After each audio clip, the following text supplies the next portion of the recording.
सुभाणे बुॾी वेंदो त उते बि चवंदो त कुदरती आफ़तूं हुयूं, ज़िलज़िला कुदरती आफ़तूं हूंदियूं आहिनि या मींहं मूनसून कुदरती आफ़त हूंदी आहे। तव्हां असांखे चरियो बेवकूफ़ अणपढ़ियल या ॼट सम्झो आहे, या तव्हां उहा सिंध सम्झी आहे जिते तव्हां चवंदो अलिफ त अलिफ बे त बे। माण्हू बाशऊर थी चुका आहिनि, सम्झनि था, पंहिंजा हक़ वठणु ॼाणनि था। जेका तव्हां इमदाद लाइ पैसा मोकिलिया आहिनि उन्हनि मां बि तव्हांजा माण्हू कटे था वञनि पिया, उन्हनि खां बैलेंस छो नथा कयो उन्हनि शयुनि खे? ॿाहिरां जेका इमदाद आई हिन महिल ताईं इस्तेमालु छो नथी आहे? हिन महिल खां पोइ थींदी जॾहिं माण्हू तड़पी तड़पी मरी वेंदा, मुख़्तलिफ़ बीमारियुनि वॻे मरी वेंदा। ज़हनी मरीज़ थी विया आहिनि सिंध जा माण्हू, मुख़्तलिफ़ दौरनि में मुख़्तलिफ़ हंधनि ते। कॾहिं रोज़गार जो मसइलो आहे, कॾहिं कोई ख़ुदकुशियूं थो करे, कॾहिं कंहिंखे रहण लाइ अझो कोन्हे, कंहिंखे छिति कोन्हे, कंहिंखे जॻह कोन्हे। किन जा माण्हू मरी मरी बीमारीअ वॻे तड़पी तड़पी घरनि में मरी था वञनि। उन्हनि माण्हुनि जी ज़हनी कैफ़ियत छा हूंदी मथां तव्हां हिन मुसीबत में बि उन्हनि खे अकेलो छॾे ॾिनो आहे? किथां साह खणंदा, किथां ॻाल्हाईंदा, किथां बासलाहियत थींदा?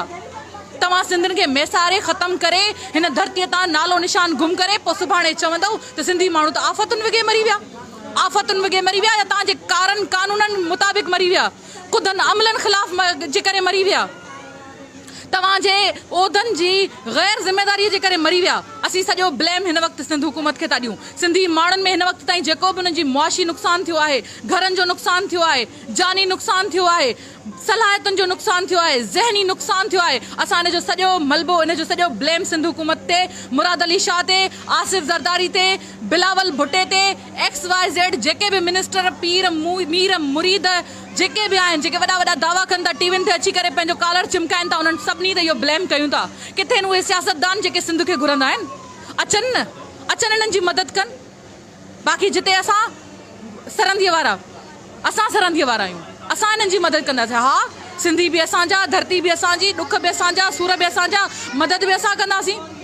छाकाणि जो हिननि असांखे घर वेठे पुॼायो जो आहे, हे असांखे ॾेई जो वञनि था, त तव्हां वठो ऐं हिननि खे ॾिजो।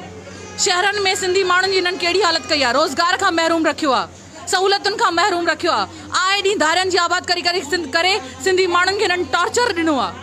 अञा बि चवनि था त तव्हां पंहिंजे माण्हुनि जी मालिकी कयो। हा, असां कंदासीं, जेतिरो असां में सत आहे, वित आहे, असां कंदासीं मालिकी। पर तव्हां कहिड़े मर्ज़ जी दवा आहियो? निकिरी वञो, लही वञो। असां सभु क़ौम परस्त आम माण्हू, असांजूं नियाणियूं, असांजा ॿार, असांजा नौजवान इहे हिते वेहंदा, वज़ारतूं संभालंदा, वज़ारती उहिदा संभालंदा, असांजे माण्हुनि जी सहायता कंदा। तव्हां सभु हली वञो, नथा खपो असांखे। हिते हिननि खे सहूलियत मिली आहे, कराची जे शहर में सिंधी अचनि, असांखां जेतिरो थी सघंदो असां झोली खणी करे पिनी करे बि हिननि जी पूरत कंदासीं। पर हिननि खे ईअं मरण कोन ॾींदासीं, निंधण कोन छॾींदासीं, हिननि जो हथु न छॾींदासीं। असीं बाग़ैरत माण्हू आहियूं।